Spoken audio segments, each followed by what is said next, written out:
Bullish candlestick patterns কোনগুলোকে বলে এবং কেমনে বুঝবো বুলিশ ক্যান্ডেলস্টিক প্যাটার্নস। তো এখানে বুলিশ ক্যান্ডেলস্টিক প্যাটার্ন দেখলে কোন ডেটটা নিতে হবে, কোন এরপরে ক্যান্ডেল কি হবে, প্রাইস ডিরেকশন কি হবে, তো এগুলো নিয়ে আমি আজকে বিস্তারিত বলবো। তো চলো শুরু হয়ে যায়। এই দেখেন,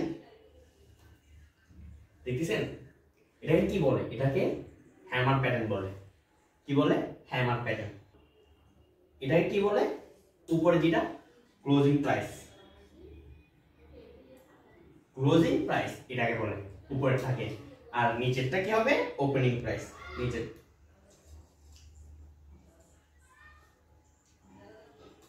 এটা হচ্ছে ওপেনিং প্রাইস, নিচেরটা ওপেনিং প্রাইস, উপরটা হচ্ছে ক্লোজিং প্রাইস।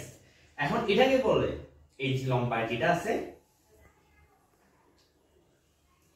শ্যাডো। এই যে এটা শ্যাডো, শ্যাডোটা হচ্ছে কি লং লোয়ার শ্যাডো, বুঝছেন? তাহলে এই হ্যামারটা দেখি, এই হ্যামারটা দেখার পর আমরা বুঝবো কেমনে এরপরে ক্যান্ডেল কি হবে। তা আমরা প্রথমে রাউন্ড নাম্বার চেক করে ক্লোজিং প্রাইস ওপেনিং প্রাইসটা দেখবো, শ্যাডোটা দেখবো, এর আগের মার্কেটটা দেখবো। ক্যান্ডেল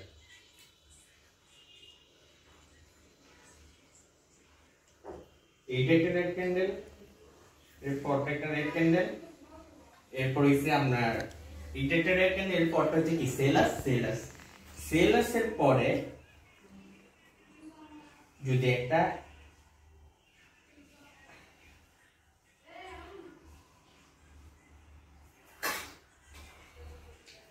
হ্যামার দেয়, মানে বায়ারের একটা হ্যামার দেয়, এই সেলার্স সেলার্স, এটা হচ্ছে সেলার্স সেল, এরপরটা হচ্ছে সেল।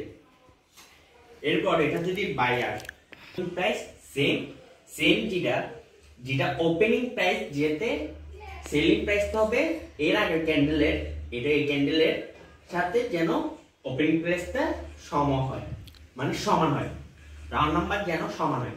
যখন সমান হবে এরপরে ক্যান্ডেলটা আমরা বুঝবো কি বাই হবে, এরপর ক্যান্ডেলটা বুঝবো বাই হবে।